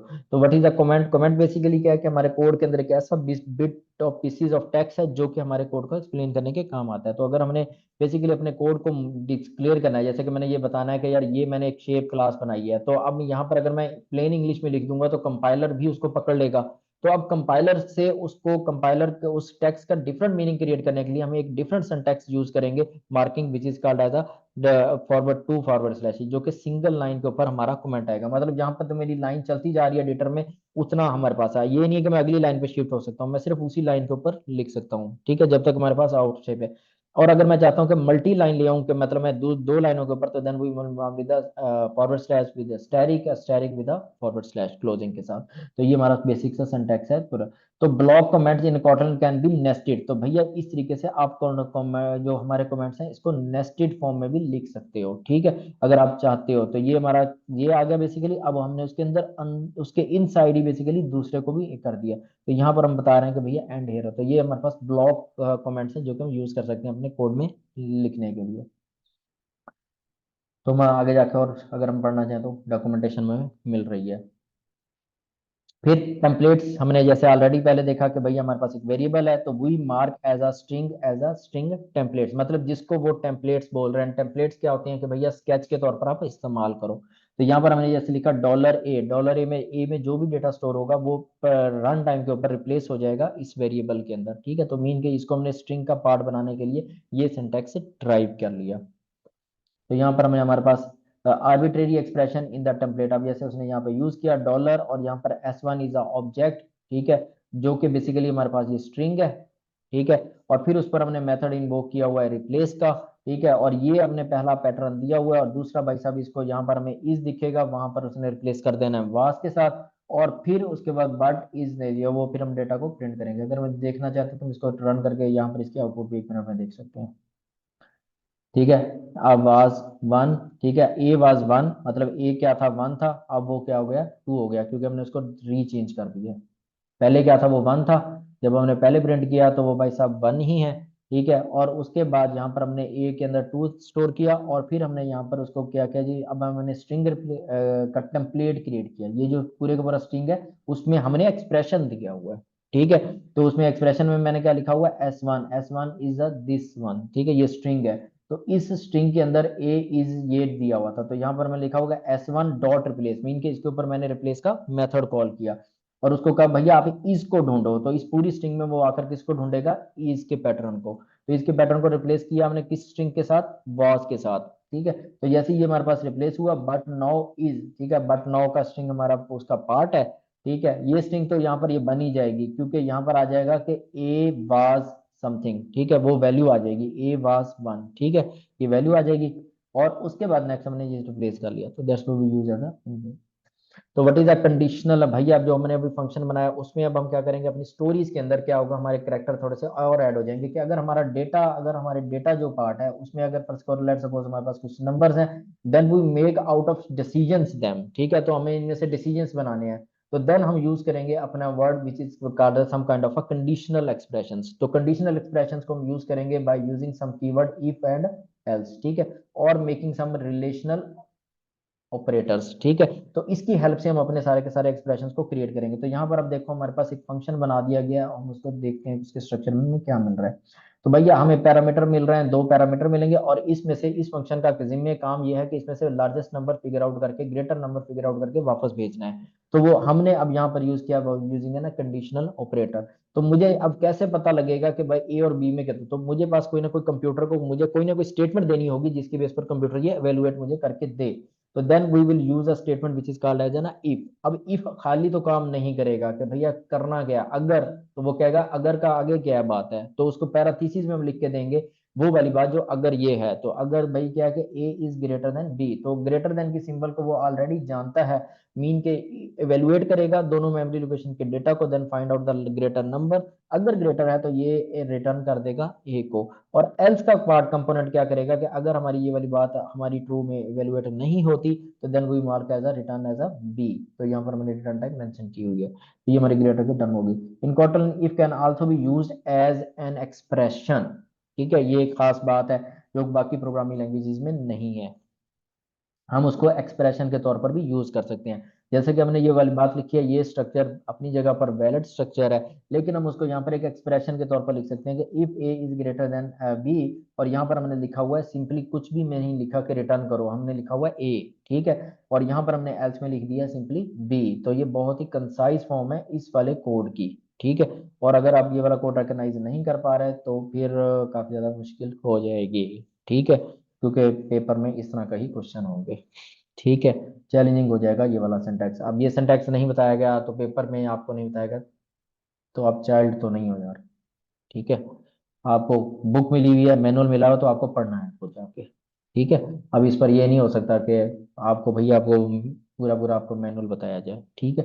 तो यहाँ पर हमने इसको कंसाइज फॉर्म में लिख दिया कि भैया if A is greater than B which B return as a A, तो यहाँ पर हमने इक्वल का सिंबल लगाया हुआ which is as a return type, तो दिस इज एन एक्सप्रेशन। तो जैसे उसने बता दिया यहाँ पर हमें कि ये एक्सप्रेशन के तौर पर यूज होगा, मीन कि हम इस पूरे सिंटैक्स को रिप्लेस कर सकते हैं इस सिंटैक्स में। आप पेपर में यही होगा, पेपर में बहुत ही सिंपल सा मैं आपको हिंट भी बताता हूँ ये वाला, तो भाई ये कोड दिया हो तो आपको इसका अल्टरनेटिव कोड लिखना है। अगर आपको ये सिंटैक्स नहीं पता तो you can not write the alternative code, या फिर आपको ये सिंटैक्स मिलेगा तो you need to be expanded syntax, ठीक है। तो भैया ये सिंटैक्स है, आप इसका एक्सपेंडेड फॉर्म लिखो, ठीक है। और अगर नहीं जिसने पढ़ा होगा तो उसको नहीं पता लगेगा, फिर आप बेशक जितना मर्जी बैठे रहो।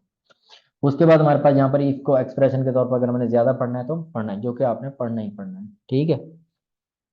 उसके बाद हमें हमें बताया गया कि भैया एक स्ट्रक्चर है which is called as a loop which is name as a for loop, ठीक है। तो फॉर लूप क्या करता है कि भैया अगर अब हमारे पास एक बहुत बड़ा डेटा स्ट्रक्चर हो जिसमें हमारे पास बहुत सारे डेटा एक साथ कलेक्ट होकर हमारे पास आ जाए, मीन के हमारे पास एक बंच ऑफ मेमोरीज हैं जिनके अंदर डेटा हमारे पास क्या है इकट्ठा हुआ हुआ है, 0 1 2 3, यहाँ पर बहुत सारा डेटा है हमारे पास, ठीक है। तो अब ये एक एक से तो हम वो स्टेटमेंट नहीं लिख सकते जिससे हम ये डेटा बाहर निकालें, तो then we will apply some kind of a structure on it. तो इसके ऊपर हम क्या करेंगे, एक लूप का स्ट्रक्चर लगा देंगे, ठीक है, और वो लूप के स्ट्रक्चर में इसको रख देंगे तो ताकि इसमें से हम डेटा निकाल सकें। तो वो लूप जिसको हम जिसके जरिए से हम डेटा निकाल सकते हैं which is mark as a for loop, उसको हम क्या कहेंगे, फॉर लूप, ठीक है। वाइल लूप भी लगा सकते हो, डू वाइल भी लगा सकते हो, ठीक है। तो फॉर लूप थोड़ा सा इजी वन है। तो यहाँ पर अब हमें क्या किया, हमें एक लिस्ट बनी बनाई मिल रही है, लिस्ट ऑफ हमारा फंक्शन है जो कि हमें एक लिस्ट बनाकर रिटर्न करेगा। लिस्ट क्या है, एक डेटा स्ट्रक्चर है, लिस्ट क्या है, एक डेटा स्ट्रक्चर है, ठीक है। एक ऐसा स्ट्रक्चर जो कि अरे का एक्सपेंडेड वर्जन है, मतलब अरे मैंने जब डिक्लेयर की तो उसका साइज मैं रन टाइम पर चेंज नहीं कर सकता। तो लिस्ट क्या है, एक ऐसा डेटा स्ट्रक्चर है जिसमें मैं एलिमेंट को अंदर बाद में ऐड भी कर सकता हूँ और एलिमेंट उसमें से बाद में निकाल भी सकता हूँ। तो यहाँ पर हमने उसमें इनिशियली तौर पर तीन स्ट्रिंग्स क्या कर दी हैं, स्टोर कर दी हैं, ठीक है। और फिर उन तीन स्ट्रिंग्स को हमने बाहर निकाला तो हमने क्या किया, अपना आइटरेशन का लूप का स्ट्रक्चर बनाया, then we will apply some kind of a variable, यहाँ पर हमने एक मेमोरी लोकेशन बनाई और मैंने बीच में एक कीवर्ड यूज किया इनका, मीन के भैया ये वाले वेरिएबल को आप चेकआउट करो इस वाले वेरिएबल के अंदर, मतलब अगर तो इसमें कोई डेटा है तो वो निकाल निकाल के इसमें कॉपी पेस्ट करते रहो, then will be a print out, उसको क्या कर दो, प्रिंट आउट कर दो, क्या कर दो भैया, प्रिंट आउट कर दो, ठीक है। तो सिंपली तौर पर ये स्ट्रक्चर आपको देखने को मिलेगा। अब जिसने थोड़ी सी भी स्टडी की होगी वो कामयाब हो जाएगा, ठीक है। बहुत ही सिंपल सा देखो, अगर हमने जैसे प्रिंट किया तो हमारे पास ये तीनों वेरिएबल्स प्रिंट हो गए। अगर हम देखो यहाँ पर थोड़ा सा आ जाए, मैं इसको चेंज करना चाहें, आइटम्स,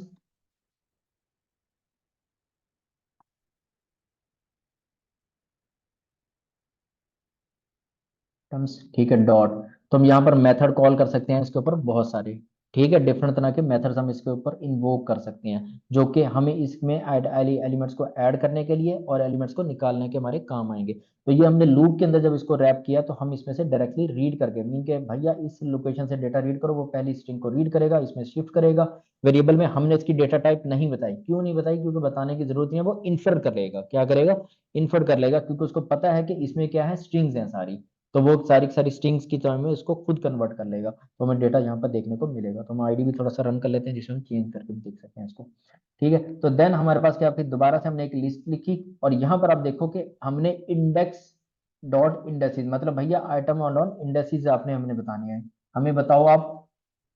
यहाँ पर अब हमने क्या किया उसको देखो, तो item at 0 is a apple, तो हमने उसके इंडेक्स उससे पूछे हैं, ठीक है, हमने उससे क्या पूछा है, उससे इंडेक्स, ठीक है। तो भैया आइटम लो, ठीक है, index is in items dot indices, मतलब हम उसके इंडेक्स निकाल रहे हैं, क्या निकाल रहे हैं, इंडेक्स की जमा होती है इंडेसिस, ठीक है। तो हम उसके इंडेसिस निकाल रहे हैं, मतलब मैंने इसके इंडेक्स निकाल लिए हैं, ठीक है।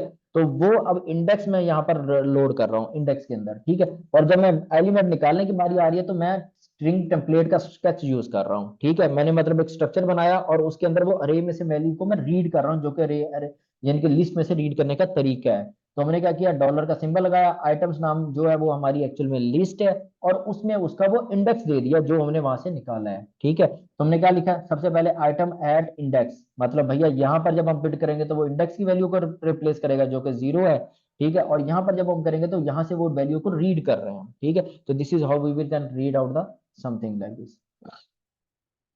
तो अब हम एक दूसरा इटरेशन का स्ट्रक्चर सीखते हैं which is called as a while loop. तो बहुत ही सिंपल है, हमने आइटम लगाया, अब यहाँ पर हमने लिखा है इंडेक्स, और यहाँ पर हमने क्या किया, आइटम डॉट साइज के मेथड को कॉल कर दिया कि भैया जितना उसमें साइज है हमारी लिस्ट का, एक्चुअल में उससे एक इंडेक्स आपने बिलो रहना है, ठीक है। हमने 0 से स्टार्ट किया, और वही हमने दोबारा से सिंटैक्स यूज किया उसमें से ऐड आई एलिमेंट्स को रीड करने के लिए, ठीक है। तो भैया हमने स्ट्रिंग टेम्पलेट का स्केच बिल्ड किया और आइटम्स यूज किया, और ये हमने इसमें लगा दिया। तो then we will another concept which is called as a when expression. When क्या है हमारे पास, जो कि हमारी बाकी प्रोग्रामिंग लैंग्वेज है उसमें वो स्विच होता है, ठीक है। तो व्हेन भैया कैसे काम करता है, अब यहाँ पर हमने एक यूज किया फंक्शन जिसका नाम है डिस्क्राइब, और उसकी देखो डिस्क्राइब, उसमें ऑब्जेक्ट लिखा हुआ है और उसमें लिखा हुआ है एनी। अब एनी क्या है, एनी एक टाइप है। जैसे हमारी जावा की क्लासेस कहाँ से शुरू होती हैं, ऑब्जेक्ट से शुरू होती हैं, ठीक है। हमारी क्लासेस कहाँ से शुरू होती हैं, ऑब्जेक्ट से। मतलब जब भी मैं कोई क्लास डिफाइन करता हूँ तो उसमें ऑब्जेक्ट के फीचर्स होते ही होते हैं। तो एनी भाई साहब बेसिकली दर हकीकत में जब भी आप कॉटलन की कोई भी डेटा टाइप यूज करोगे उसमें एनी होगा ही होगा, ठीक है, क्योंकि वो सारी फॉर्म किससे बनी हुई है, एनी से बनी हुई है, ठीक है। तो भाई साहब जो एनी है, तो ये हमने बनाया कि भैया कोई भी ऑब्जेक्ट हो सकता है, पैरामीटर में आप कोई भी ऑब्जेक्ट पास कर दो, कोई टेंशन नहीं है, किसी भी तरह का ऑब्जेक्ट पास कर दो। रिटर्न हम क्या करेंगे, आपको स्ट्रिंग रिटर्न करेंगे, क्या करेंगे, स्ट्रिंग रिटर्न करेंगे। और हमने जो वेन है उसको एज ए एक्सप्रेशन एक्सप्रेस किया हुआ है। तो भैया देखो हमने यूज किया वेन का कीवर्ड, और then we will pass argument as a object. तो मैंने कहा कि भैया अगर एनी का मतलब अगर वो वन है तो वन रिटर्न कर दो, अगर वो हेलो है तो हेलो रिटर्न कर दो, ठीक है। अगर वो हेलो है तो साथ में उसके केस क्या है, हमने दिया हुआ ग्रीटिंग, तो भैया ग्रीटिंग साथ में रिटर्न कर दो। अगर इस ऑब्जेक्ट के अंदर इज लॉन्ग, मतलब ये जो ऑब्जेक्ट है, अब ये ऑपरेटर मैंने यूज किया कि अगर उसमें जो डेटा है वो लॉन्ग टाइप है, कौन सी टाइप का है, लॉन्ग टाइप का है, तो फिर लॉन्ग रिटर्न कर दो। अगर इसमें भैया डेटा जो है वो बेसिकली हमारे पास क्या है, इज नॉट स्ट्रिंग, ठीक है, तो फिर क्या है, नॉट स्ट्रिंग रिटर्न कर दो, ठीक है। और अगर भाई साहब इनमें से कोई भी डेटा हमारे जो हमने केस दिए हैं आपको, मतलब वेन और ऑब्जेक्ट को हमने मैच करके देखे हैं, तो ये जो सिंटैक्स है हमारे पास ये बेसिकली हमारा इससे मैचिंग है, मतलब ऑब्जेक्ट आकर इससे मैच होगा, और जो मैच होने पर कोड एग्जीक्यूट होगा वो एरो ऑपरेटर के दूसरी साइड पर होगा। अब क्योंकि सिंगल एक्सप्रेशन है तो इसलिए हमने करली ब्रैकेट्स नहीं लगाए हुए, ठीक है। अगर ज्यादा होंगे तो हम करली ब्रैकेट्स देंगे, ठीक है। तो अब हमने यहाँ पर ये लिखा, और फाइनली अगर भाई कुछ भी मैच नहीं होता तो फिर एल्स पे चले जाओ। एल्स का मतलब है कि भैया डेटा टाइप मुझे नहीं पता लगी, अननोन है, मतलब एनी में जो भी था वो क्या था मुझे नहीं पता था, ठीक है।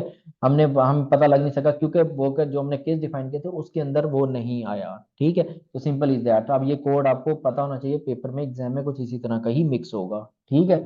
तो भाई साहब हमारे पास not a string is like this, तो वैन का एक्सप्रेशन इस तरीके से लिखा जाएगा। तो अब इसको एक दफा रन करके देख लो, टेस्ट कर सकते हो कि भैया इसका आउटपुट कैसे आएगा, और इसके साथ प्ले अराउंड कर सकते हो, ठीक है। One greeting long not a string, तो मीन का आप कोई भी डेटा इसमें पास कर सकते हो, समथिंग लाइक दिस, जिसमें आप इसको कॉल में लगा सकते हो, ठीक है। कोई डाउट है इसमें, ठीक है। तो there is another concept in the Kotlin which is called as a ranges. Range क्या डिसाइड करती है कि आप दो डेटा के दरमियान का डिस्टेंस कई तरह से कवर कर रहे हो, ठीक है, which is mark as an ranges, ठीक है।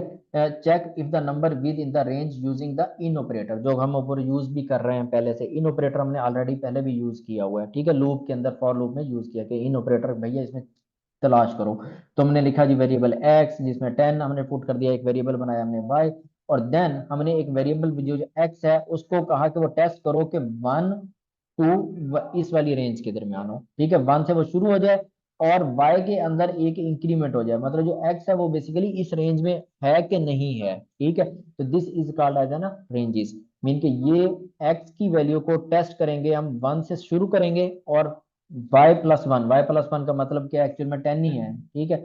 तो वो इसमें देखेंगे, ठीक है। तो दैट्स वाई वो will- तो अब हम इसको अगर देखेंगे तो हमारे पास आंसर क्या आता है, फिट्स इन द रेंज, क्योंकि एक्स एक्चुअल में इस रेंज के अंदर ही है, वन वाई प्लस वन की डेटा के अंदर। और कोड आपको पेपर में ऐसा ही मिलेगा, ये कोई मुश्किल कोड नहीं है। आप मुश्किल तब बन जाएगा क्योंकि आपने प्रैक्टिस नहीं की हुई, ठीक है। क्योंकि आपको बुक मिली, आपको मैंने बेसिक स्ट्रक्चर बताया, आपने उसको रीड नहीं किया, ठीक है। ये सिंपली इज दैट है। तो भैया check if the number is out of range, मतलब अगर हमें ये चेक करना है कि नंबर क्या है हमारा आउट ऑफ रेंज है, तो उसके लिए हमारे पास सिंपल सा कोड है। तो हमने एक लिस्ट बना ली है, ठीक है, ए बी सी, और हमने यहाँ पर लिखा है कि इफ -1, ठीक है, not in zero to list last index mean के, तो -1 इज आउट ऑफ रेंज, तो वो जाहिर बात है इसमें तो नहीं हो सकता ना, ठीक है।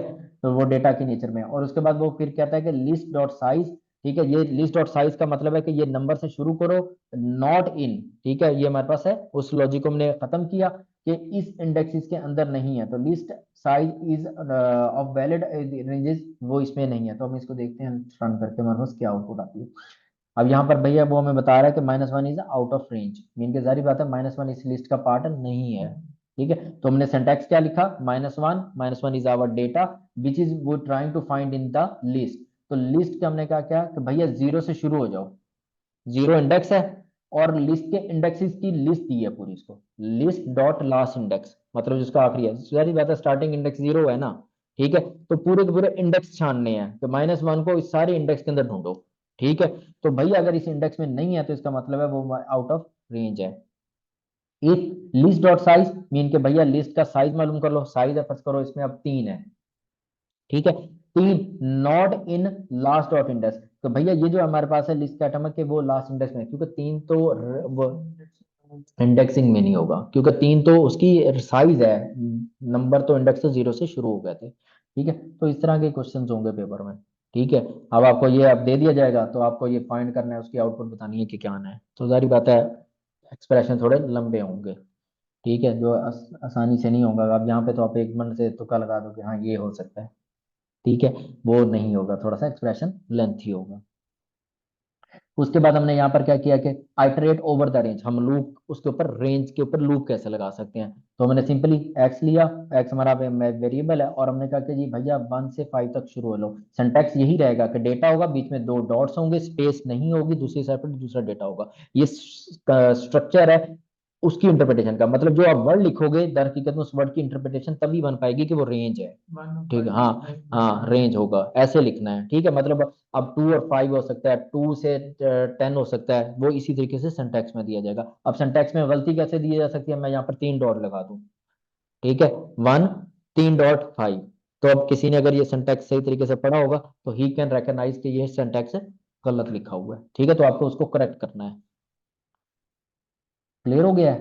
तो इस तरह का ही पेपर होने वाला है। उसके बाद भैया क्या क्या और ओवर द प्रोग्रेशन, तो आप इस तरीके से इसके ऊपर क्या कर सकते हो, ये स्टेप्स भी क्रिएट कर सकते हो, ठीक है, this is also create as a step X, और यहाँ पर हमारे पास 1.10, ठीक है, 1.10, then we will get step 2, मतलब दो दो स्टेप्स आपने छोड़ के करना है, ठीक है। तो अब अगर हम देखें तो हमारे पास क्या प्रिंट होता है, तो देखो हमारे पास पहले वाले में बेसिकली 1, फिर देखो 3 हो रहा है, फिर 5 हो रहा है, फिर 7 हो रहा है, फिर 9 हो रहा है, क्योंकि 2 का स्टेप है, ठीक है। मतलब आप आइटरेशन के ऊपर स्किप कर रहे हो कुछ वैल्यूज को। मतलब जब मैं कह रहा हूँ कि एक्स को इसमें ढूंढो 1 से लेकर 10 के अंदर, तो देन मैंने उसको साथ में और वैल्यू के एक्सप्रेस किया which is called as a step, यानी कि जिसको मैं कह रहा हूँ कि भैया दो दो का स्टेप होगा, मतलब जब 1 प्रिंट हो जाएगा तो उसके बाद 2 का स्टेप पर लेना है आपने। तो वो 2 स्किप हो गया तो 3 पहुंच जाएगा, तो 3 हमारे पास देखने को मिलेगा। तो अब ये आपको, जैसे कि मैंने पूछा था कि इवन और ऑड नंबर, तो आपको इवन और ऑड नंबर इससे बन सकते हैं ना, ठीक है। तो मतलब ये स्ट्रक्चर अगर आपको पता हो कि कितने का स्टेप लेना है, ठीक है, तो हम इससे इवन और ऑड बहुत सारे नंबर, मतलब नंबर्स की डिफरेंट डिफरेंट फॉर्म्स क्रिएट की जा सकती हैं, ठीक है। तो स्टेप्स के अंदर आप वो क्रिएट कर सकते हो। उसके बाद भैया जहां पर क्या कर रहा है कि अब आपने एक्स और 9 से शुरू कर लिया डाउन टू जीरो, उल्टा लूप, ठीक है, मतलब ये रेंज इंक्रीमेंट में काम करती है, और अगर आपको उल्टा रिवर्स में चलना है तो then you syntax as a data down to zero, ठीक है, मतलब आप उसको जीरो पे लाओगे और स्टेप उसमें 3 3 का क्रिएट करोगे, तो वो डेटा हमारे पास इस फॉर्म में हमें देखने को मिलेगा। कोई डाउट? ठीक है। तो what is a collection, collection basically क्या है कि हमारे पास कलेक्शन, हमारे पास एक ऐसा डेटा स्ट्रक्चर है जो कि हमारे मतलब प्री बिल्ट डेटा स्ट्रक्चर्स हैं जो कि हमारे डेटा को सेव करने के हमारे काम आएगा, which is called as a collection. तो कलेक्शन को हम यूज कर सकते हैं। तो कलेक्शन जो होगा, हमारी अरे जो है वो बेसिकली क्या है, कलेक्शन की ही एक फॉर्म है। तो आइटम्स, और उसके ऊपर हम रेंज निकाल सकते हैं आराम से, ये जो पहले हम सिंटैक्स देखे हैं ये वही वाला सिंटैक्स है। Check if the collection contains the object using in operator. तो हमने भैया वो कलेक्शन की हेल्प से क्या करना है, पता कलेक्शन में हमने ये पता लगाना है कि हमारा जो ऑब्जेक्ट है वो उसमें है या नहीं है। ठीक है, तो हमने वैन लगाया। अब ऑरेंज एक स्ट्रिंग है, ठीक है, और स्ट्रिंग को मैंने कहा कि इस आइटम के अंदर है, मतलब ये हमारी अगर वो है तो फिर भैया इसमें ये वाले लाइन कोड की प्रिंट कर दो।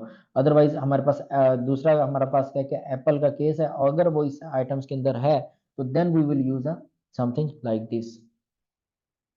Use a lambda expression to filter the map, जो कि आपकी सॉर्टिंग करनी है, मैपिंग करनी है। ठीक है, तो अब क्या कर सकते हैं हम एक्सप्रेशन का, जैसे हमारे पास एक लिस्ट हमें मिल गई है बनी बनाई, ठीक है, और इस लिस्ट के ऊपर हमने चलाना है फिल्टर। ठीक है, हमने इसको क्या करना है, सॉर्ट करना है। तो हमने सिंपली तौर पर अपना लिस्ट का ऑब्जेक्ट लिया, then we called as a filter. ठीक है, अब फिल्टर में मैंने एक सिग्नेचर दे दिया कि भैया जो चीजें वो वर्ड जो ए से स्टार्ट हो रहे हैं। ठीक है, इट क्या है, वो पैरामीटर का नाम है जो कि इस फिल्टर के अंदर पास हो रहा है आर्गुमेंट, क्योंकि लैम्डा एक्सप्रेशन लिखा गया तो इसलिए वो शॉर्टर नोटेशन में आ गया है। ठीक है, वो शॉर्टर नोटेशन में दी गई है, तो इट डॉट स्टार्ट्स विद, और उसमें उन्होंने पास किया ए को। ठीक है, कि भैया फिल्टर करनी है ए के हिसाब से। फिर अगर मैंने मेथड कॉल किया है सॉर्टेड बाय, ठीक है, सॉर्टेड बाय के मेथड जिसको मैंने इट पास किया, मीन के जो भी आर्गुमेंट उसमें जाएगा, फिर देन वी विल जो सॉर्ट हुआ हुआ उसको हम अपने मैप के अंदर ट्रांसफॉर्म करेंगे कि भैया जो जो वैल्यूज हैं उसको अपर केस में कन्वर्ट करते चले जाओ, और देन फिर हम उसके ऊपर क्या करेंगे, लूप लगा देंगे और हर वैल्यू को प्रिंट करेंगे। तो ये सिंपल सा सॉर्टिंग का स्ट्रक्चर है, यही स्ट्रक्चर हर प्रोग्राम में अप्लाई होना है। ठीक है, कि आप सबसे पहले उसको लिस्ट की फॉर्म में बनाओगे, फिर उसके ऊपर आप फिल्टर का जो भी आपको फिल्टर कहा जाएगा वो लगाओगे। अब पेपर में क्वेश्चन क्या पूछा जा सकता है, पेपर में ये कि यहाँ पर ए दिया हुआ है, इसको बी कर दिया जाए बस। ठीक है, या इसको कोई और अल्फाबेट दे दिया जाए, या फिर यहाँ पर स्ट्रिंग की बजाय नंबर दे दिए जाए आपको। अब इसमें क्या चैलेंज है कि ये तो वैसा है ही नहीं। ठीक है, ऐसा तो फिर मेरे ख्याल से रोबोट भी नहीं करता बेचारा, आजकल रोबोट भी इंटेलिजेंट है। ठीक है, तो ये हमारे पास बेसिक सा सॉर्टिंग है। अब इसको अपने डिटेल से पढ़ना है, तो ये जो कि आपने पढ़ना है कलेक्शन ओवरव्यू में जाके अपने पढ़ना है, इसको कलेक्शन ओवरव्यू में हम जाके इसको पढ़ेंगे, इसके अंदर और क्या क्या ऑप्शन है हमारे पास। तो nullable values and value checks basically क्या है कि जब हमने बेसिकली देखना है कि हमारे स्ट्रिंग हमारे पास, तो reference must be explicitly mark as a nullable when null value is possible, nullable type return have a question mark at the end. मतलब जब आप किसी भी वेरिएबल को डिक्लेयर करोगे कि भैया ये नलेबल हो सकता है, कॉटलिन क्या करेगी, आपको फोर्स करेगी कि आप मुझे बताओ कि ये नलेबल हो सकता है कि नहीं हो सकता। मतलब आपको एक्सप्लिसिटली उसको लिख के बताना है कि ये नलेबल हो सकता है। अगर नहीं हो सकता नलेबल तो फिर तो वो कहेगी बट ठीक है टाइप सेफ है, कोई इश्यू नहीं है। ठीक है, तो जैसे अब उसने यहाँ पर फंक्शन का पैरा दिए हुए हैं और रिटर्न उसने भेजने की कोशिश किया है, हो सकता है कि ये रिटर्न में क्या चला जाए, नल चला जाए। ठीक है, तो हम इसको मार्क करेंगे अपनी रिटर्न टाइप को विद क्वेश्चन मार्क, मतलब जो भी डेटा टाइप है उसके ऊपर हम क्या लगा देंगे, क्वेश्चन मार्क लगा देंगे, जो भी ऑब्जेक्ट होगा भैया क्वेश्चन मार्क लगा देंगे। Use a function returning the nullable, तो भैया यहाँ पर हमने फंक्शन लिखा, ये पहला पैरामीटर है, ये उसका दूसरा पैरामीटर है, और यहाँ पर हमने कोई भी रिटर्न टाइप नहीं दी हुई, तो बाय डिफॉल्ट क्या होगा, यूनोट होगा। ठीक है, तो यहाँ पर हम क्या कर रहे हैं भैया, उसको प्रोसेस कर रहे हैं, ये मैंने पार्स कर लिया आर को, ये दूसरे आर को पार्स कर लिया। अब ये देखो कोड में क्या किया हुआ है, नंबर आएंगे उसको इंटीजर बनाया गया है। ठीक है, इंटीजर की फॉर्म में कन्वर्ट किया गया है, और उसके बाद यहाँ पर हमने क्या किया, X not equal to null, तो ये मैंने चेक किया, and Y is not equal to null. ठीक है, तो ये नल नहीं है, तो X and Y are automatically cast to the non nullable after the check.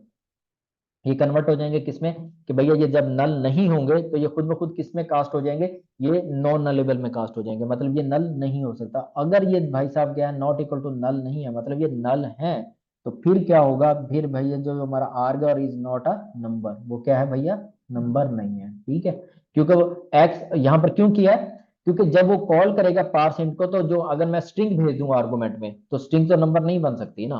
ठीक है, मतलब ऐसी स्ट्रिंग जो नंबर ना हो, जैसे कि 3 4 भेजूंगा स्ट्रिंग के तौर पर, वो तो नंबर बन जाएगा। अगर मैं किसी पर्सन का नाम भेज दूं, ठीक है, तो वो पर्सन का नाम तो बेसिकली ट्रांसलेट नहीं हो सकता नंबर की फॉर्म में, तो वो ना, जब नंबर की फॉर्म में वो ट्रांसलेट नहीं होगा, तो जब हम इसको चेक करेंगे तो वो नॉट इक्वल टू नल होगा, वो उस टाइम नल होगा, ना के नॉट इक्वल टू, क्योंकि उसमें नंबर एक्चुअल में नहीं होगा, कुछ और होगा। तो हम यहाँ पर मार्क करेंगे कि वो नंबर क्या है, एक्चुअल में नल हो चुके हैं। ठीक है, तो ये हमारे पास नल होगा।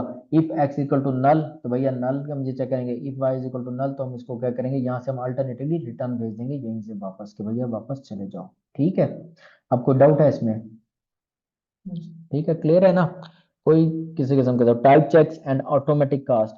ठीक है, तो हमारे पास the is operator operator checks if expression is an instance of type, मतलब जब हम किसी क्लास के ऑब्जेक्ट बनाते हैं तो अगर मैंने ये पता लगाना है कि वो उसी क्लास का ऑब्जेक्ट है तो हम यूज कर सकते हैं इज ऑपरेटर का यूज कर सकते हैं। सिंपल है यार, बहुत ही simple. If the immutable local variable और a property is checked on the specified type there is no need to cast explicitly. देखो अब यहाँ पर उसने क्या किया है, गेट स्ट्रिंग, और उसने यहाँ पर एक ऑब्जेक्ट पास किया है एनी का। एनी हमें पता है कि वो सारे ऑब्जेक्ट्स जो है वो कहाँ से ड्राइव होंगे, एनी से ही ड्राइव होते हैं, ठीक है। तो वो हमारे पास है नहीं, तो भाई यहाँ पर हमने क्या मार्क किया उसको, क्या हम ऑब्जेक्ट जो भेजेंगे वो नलेबल हो सकता है। तो मैंने यहाँ पर पता लगाया कि ये जो ऑब्जेक्ट आया कि वो स्ट्रिंग है। सिंपल सा सिंटैक्स है। कंडीशन में क्या लगाइए कि ऑब्जेक्ट इज अ स्ट्रिंग, तो भैया ऑब्जेक्ट क्या है, स्ट्रिंग है। अगर तो ऑब्जेक्ट स्ट्रिंग है तो फिर क्या करो, उसकी लेंथ भेज दो वापस, और अगर नहीं है तो फिर क्या भेज दो, नल भेज दो।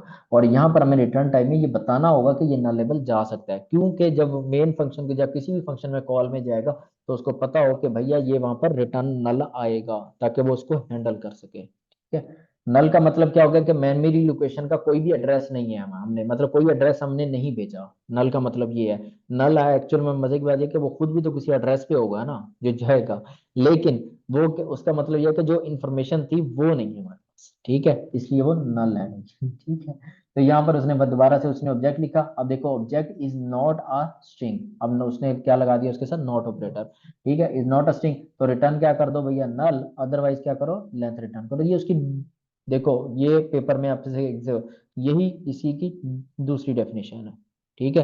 अब इसमें क्या मुश्किल है, कुछ भी नहीं है। यहाँ पर सिंपली क्या किया गया, यहाँ पर हमने इफ को जो था पहले चेक किया था कि वो स्ट्रिंग है, यहाँ पर हमने कहा कि वो स्ट्रिंग नहीं है, स्ट्रिंग नहीं है तो यहीं से नल कर दो, और अदरवाइज क्या करो, लेंथ भेज दो, तो फिर इसका मतलब वो स्ट्रिंग है, ठीक है। क्लियर हो गया, तो ये हमारे पास अल्टरनेटिव बात होगा। और इवन आप ये क्या लिख सकते हैं, object is a string and object dot length is, ये भी आप लिख सकते हो, ठीक है। तो उसकी लेंथ क्या है, 0 से ग्रेटर है, तो फिर उसकी लेंथ भेज दो, अदरवाइज क्या कर दो, नल भेज दो, ठीक है। मतलब यही अल्टरनेटिवली कोड है तीनों के तीनों।